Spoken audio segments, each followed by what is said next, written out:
Ooh, good morning, y'all. I know it's hard to see me or whatever. But anyway, it's me, Kiki. I'm driving. And who am I? Ah, I'm Kiki. I'm a businesswoman, worker, mom, sister girl from around the block. Woke. Stay woke. And what are we going to talk about today? I don't know. We're going to talk about some stuff today. I need to catch up. But anyway, I am the owner, creator, mastermind, overworked person behind Falling Stars Naturals. You can find me on Instagram at Falling Star Naturals Media. Search for that. So Falling Star, singular, Naturals, plural, media. Or you can look me up and buy my products on my Etsy store, which is Falling Star Naturals. Falling Star Naturals. I will drop links or whatever in the description of this video, so we can all do what we do. And now I'm driving. I'm going to see my man. I'm going to see my man, girl. I'm off today, so I'm excited to go see my man. Oh, the lighting is so much better underneath this bridge. Oh, I'm underneath the bridge like a homeless person. And who am I? I don't know. I offer my opinions. I live in the Dallas-Fort Worth area. So today we're going to talk about Tatiana Jefferson. If you guys have not heard who she is or who this might be.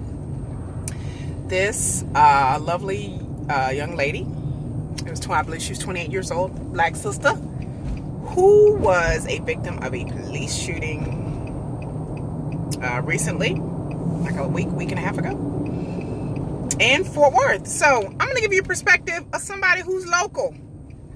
I live in the Dallas area, Dallas-Fort Worth area. We are known as the DFW. We're actually sister cities. We're like twinkies. We're like sister cities. Although Dallas and Fort Worth are very different. Fort Worth is a bit more spread out and rustic. Dallas is very city. You want to see the city? You want to see the city? This is Dallas. City. That's Dallas. Dallas. Y'all see Dallas? That's city. I'm in Dallas right now. So I live in the suburb of Dallas, a small, tiny suburb in Dallas. I actually live closer to the Oklahoma border. I'm like an hour and a half away from Oklahoma. I live near a city called Denton, which is my biggest city. But I live in a very small city. It's like 6,000 people. It's a suburb. But I've lived all over here. I lived in Carrollton. I've lived in Plano. I've lived in Dallas proper, North Dallas. What's up? And I'm just gonna give you some perspective of the Tatiana, I hope I'm saying her name right, Jefferson issue. And like I said, some people have been asking me to comment on this because I did a video on the Botham Jean. You can look at my videos on the playlist and see my video on the Botham Sean. That's his name. His real name should be pronounced. And that was the Amber Geiger Botham Jean shooting in Dallas and all that went down. And I guess we off that now and we on to the new shooting, on to the next shooting. Tatiana Jefferson, from all accounts, she seemed like a pretty up and up sister. She graduated from Xavier University. She worked in pharmaceuticals. She was an intelligent, attractive young lady. She was sitting at home taking care of her nephew, and it was like 2 o'clock in the morning. Her door was open. Let me clarify that. A lot of houses all over the country, but in Texas, we have a screen door, then we have a solid door behind us. A lot of people will have their screen door closed, but then their solid door will be open. You leave your screen door open. In Michigan, the house I grew up in Michigan, it was the same thing. You leave the screen door, leave it open to let some air in the house. And then your solid door, that's the door that you actually, and the screen door can lock. Some of the screen doors have locks, some of them don't. And then your big door has like all the deadbolts, regular doors. So we have screen doors just to let some air in. Now, the night in question that this happened, in Texas, we've experienced a cool front. So everybody didn't turn the air off, you know, saving some money. And then I've opened my windows. A lot of people, like I said, with screen doors, open their doors. So apparently she had her solid door open. Her screen door was closed, but her solid door was open. And her neighbor, one of her neighbors, saw this and was concerned because he knew that she was a woman over there with her nephew. So he saw that her door was open. The solid door was open, but the screen door was closed. So he called a welfare check. Okay. In Texas, we have 2 lines. Well, I don't know about all of Texas. I can't say DFW. We have 911, which is for emergencies. You need help or ambulance or something. And then we have something called 411, which is where you can call in a wellness check. I've called in 3 wellness checks in my life before, and I've called 411. And the police usually take their sweet time to do a wellness check because usually it's not something that's immediate. Sometimes it may take, depends on what city, how busy they are. It may take 15 minutes, it may take 20 minutes. Sometimes it may take an hour, just depending on the circumstances and the officer. But I've called in 3 wellness checks before on people, just because I hadn't heard from them in a long time and I was concerned, and you know. Each time I've called a wellness check, they have knocked on the door. And that's it. Like, 2 of the wellness checks was somebody who lived in an apartment complex. One of them, somebody was my neighbor whose door was open, and it was an elderly lady, and she did not realize that her door was open. And all they did was knock on her door. Ma'am, are you okay? She was an elderly lady. She had not realized she had left her door like wide open. And I noticed that her door had been open for her door was open. She didn't have no screen. Her door was wide open. So I glanced at it, then came back a couple hours and looked, and like, okay, her door's still open. So yeah, call for a wellness check. And this is many years ago. This wasn't recent. Would I call a wellness check again? I don't have that fear in my neighborhood. I don't live in an urban area. I don't live in the hood. I live in the suburbs. So in Texas, I've never really lived in the hood. I lived in North Dallas hood. Some of y'all don't know. A lot of y'all probably don't know what that means. But North Dallas is still an I area. It's an I area. It ain't South Dallas. South Dallas is really like the hood. I'm not familiar with the area that Tatiana Jefferson lived in. I'm not familiar with Fort Worth like that. I've only been to Fort Worth like a dozen times in my life.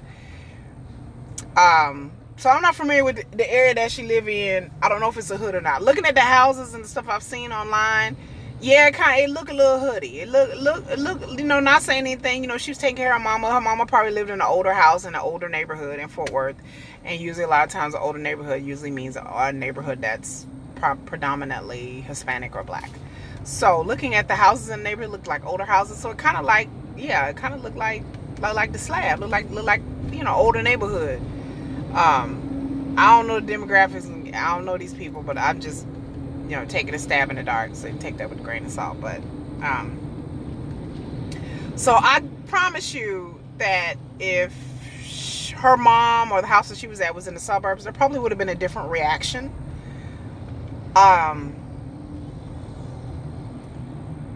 I'm almost guaranteeing it would have been a different reaction. So I'm almost guaranteeing. If it was my neighborhood where I live, they would have knocked on the door. They would have been like, "Ma'am, are you okay?" Blah blah blah blah blah. They probably would have been shocked the black person came to the door. Because my neighborhood is predominantly Caucasian. Overwhelmingly predominantly Caucasian. But yeah, I think maybe they thought they knew it was a welfare check call. But strange things happen. So here we go. Instead of the officer parking in front of the house knocking on the door, he didn't do that. He parked in the alleyway, down a little bit. Like I said, I don't know. I hear things from police officers and family and friends that a lot of these rookie officers, they put these officers in the hood on purpose, I guess, as a way to break them in. They put the officers which I don't necessarily agree with. To me, I think you should have more seasoned officers that are in more urban or higher crime areas. I don't think you should be putting somebody who's been on the force for over a year.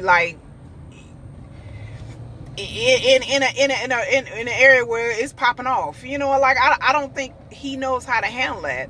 So that I question that, but like I said, I don't know about Fort Worth Police Department. I don't know if this is how they do it, or he just happened to end up on that call that day or in that neighborhood. That's just his beat or whatever. So I don't know, but I hear a lot of jurisdictions that's what they do. They drop the rookies in the middle of the fire. I guess baptism by fire, which again I question that policy. So this dude parks. He looking all in the window in the lady's backyard. You know, he got his police flashlight, and that flashlight be bright as hell. And he peeking in windows and shit. So he peeking in windows and he see her standing up. First of all, okay, let me veer off from facts. So he sees her standing in the window, he shoots her, right? Blah, right? Blah, blah. He blasts on her ass, right?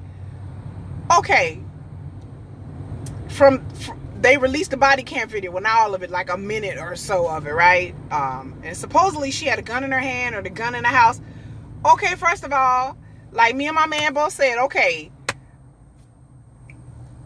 period. Not saying anybody, period, but you know, like my man said, he's standing up in his house 2 or 3 o'clock in the morning. If he sees somebody in his backyard getting a flashlight, he finna grab his piece. Real talk. Like, I'm like, real shit. Yeah, if somebody's in my backyard or my man's backyard, I'm gonna tell you right now, my man's at my house, my man gonna grab his piece and he gonna start blasting. Like, this is Texas. We in a carry state. So if I see somebody walking around my backyard, I'm not gonna think it's the police, because I'm thinking, why the fuck would the police be walking around in my backyard? There's no reason for the police to be in my backyard. The only people that be in my backyard is somebody trying to steal something, or they're trying to get in my garage, or I don't know who. Maybe it may be some ex-boyfriend trying to set it off. I don't know. You know what I'm saying? So if I saw that too, I would probably grab a weapon or something.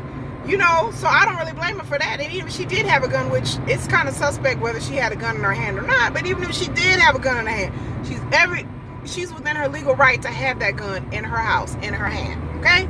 So I you know, on the video, apparently at the end, they focus on some gun that was next to her in the bedroom where she was at or some shit. Whatever. To me, that's a moot point. But he shot this lady through the window. All he said was like, put your hands up. He didn't say police. He just said like something to the effect of put your hands up. You know, and then didn't even give her a chance to react. Like, I couldn't react. And I mean, put your hands up, freeze something. Then shot her. Blah. Like it wasn't even 2 seconds. It was like, put your hands up, freeze, blah, blah. I was like, damn, okay. So we didn't get her no chance to do anything. Like, I think this cop was just a rookie, and then, you know, his history will come out if he had any other issues in the neighborhood or where he served. That'll come out eventually. But I just think he was scary. You know, I think he was scared. Of course, people try to make it out a racial thing. I don't know if it's a racial thing or not. Like, I can't really say it is or not, because looking at the body cam, I don't know how he could see what race she was or whether she was a male or a female, because I couldn't.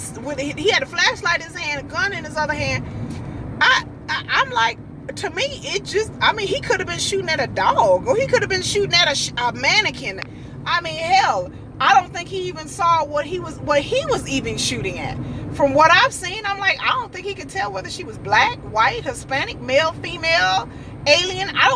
Looking at the video, I couldn't tell. He couldn't tell. It could have been an 8-year-old nephew standing up there. He would have got shot too. I mean, I just think that he was scary as hell. And just blasted on her. Like, and just assumed that she had a weapon. I don't honestly believe that he saw no gun or thought she had no gun. Like, nah, I just think that he just saw something in the window and got scared and just was like, blah, blah, blah, blah, blah. You know, and like I said, I don't understand how it could be a black or white thing, because I didn't see nothing. I didn't see nothing. I mean, I was like, how could he even see what she looked like? Like, or was it a she or a he, or it could have been an old person? I mean, I think he was just scared. So we need some context to this before people start claiming like, oh, well, he shot her because she was black and they scared of black people. And I'm just like, baby, please. He could have been a 79-year-old Hispanic man. He would have shot that Hispanic man up. He would have killed that man. I mean, I think he was just scary. But the Fort Worth Police Department and the mayor, to their, I mean, I've never heard of a city or a mayor and the police chief come out and they just like denounced him like straight up. So obviously, in order for them to denounce him so quickly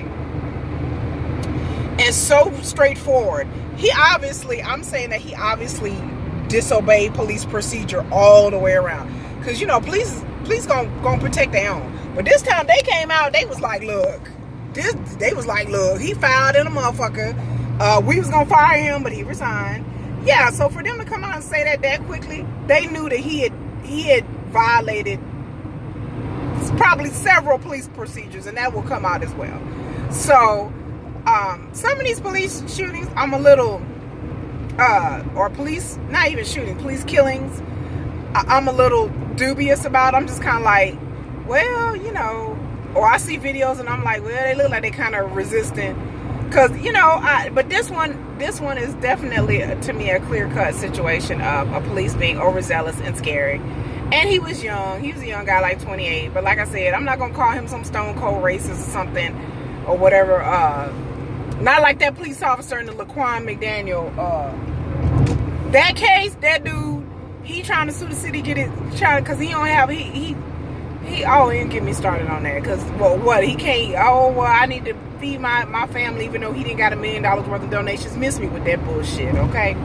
I don't have anything against police. I have family members that are in military and police, so I don't have anything against police officers at all. It is a tough job to do. I do think that there needs to be police reform.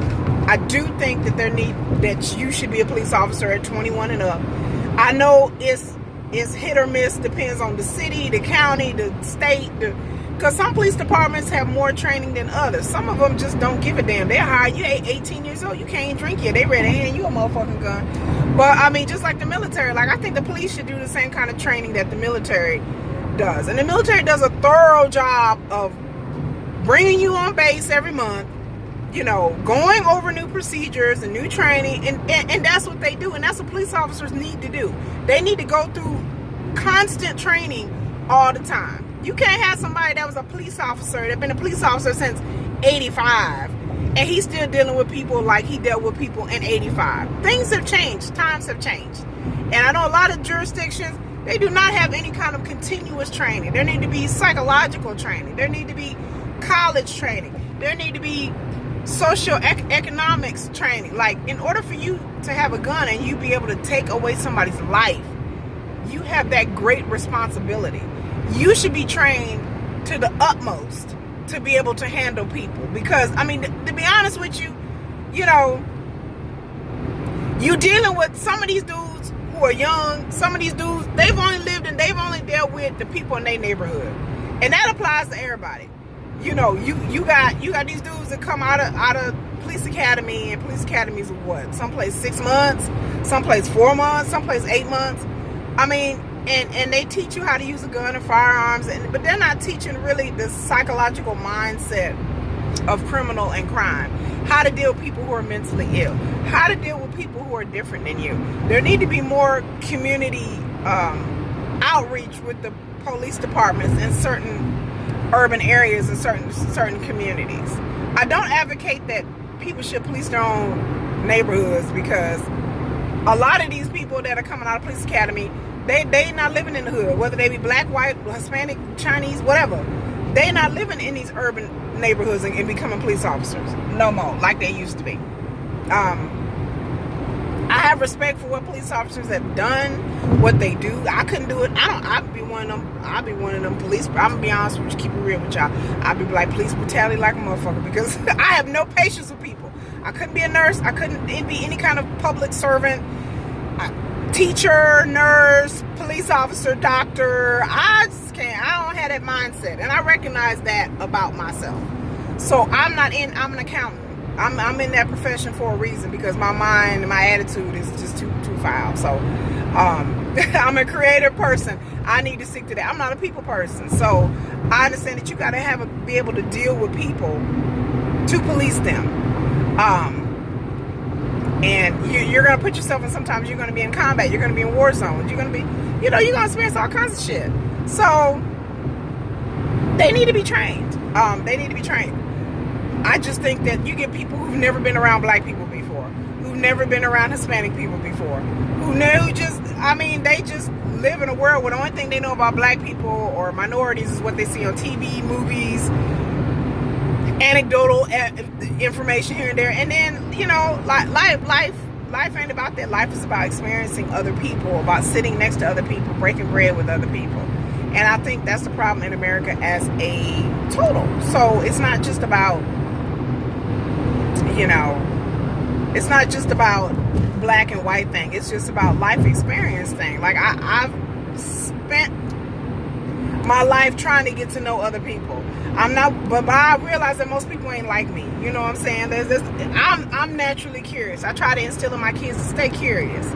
Like if you see something on TV and somebody telling you, like with the Muslim thing, when 9/11 happened, everybody was trying to beat Muslims up and drag them out their stores and shit. And Muslims believe in jihad and terrorism, and I was like, well, why? Well, what? I didn't know much about Islam. I didn't know much about Muslims or Arabs or anything. Guess what? I was like, I'm sitting here and read the Quran because I want to know. And then I read books about the Quran, and then I read documentaries about the history of Islam,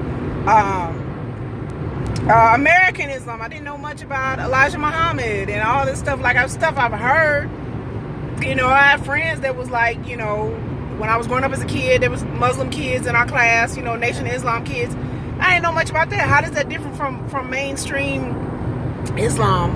Then I got into studying about Malcolm X. I'm just curious. Like, I don't let other people or the media or this society shape my narrative about different people and different cultures. I want to know, and so I reached out online and I talked to people who are Muslim, all different colors. Muslim people come, they Africans, they Arabs, they white, they Russian. There's Muslims all over this world. You know what I'm saying? So it is, and I want to know about this whole terrorist jihad thing people talking about. I want to know that for myself. I'm not gonna let CNN or Fox, hell no, not Fox, but I'm not gonna let CNN or MSNBC or people in my neighborhood or my coworkers shape my narrative about a whole group of people, because people been doing that to minorities, been doing that to black folks for years. They lump us all together like we all the same, we all have the same experiences, and we do not. All Muslims don't have the same experience. Yes, there's some people that are extreme. Yes, there are people who do certain things. So back to the same thing about, I want to know more about police officers and their training, what they do. That's just my personal education, so I can pass on to my children, what to do when you get pulled over. My personal experience with officers, I've always had officers who were always very nice. Like there was an incident recently, like a month ago, where me and my man got pulled over, and in a suburb, and they were really nice. If you are nice to them, most of the time they're nice to you. I have had instances where there were some cops that were jerks.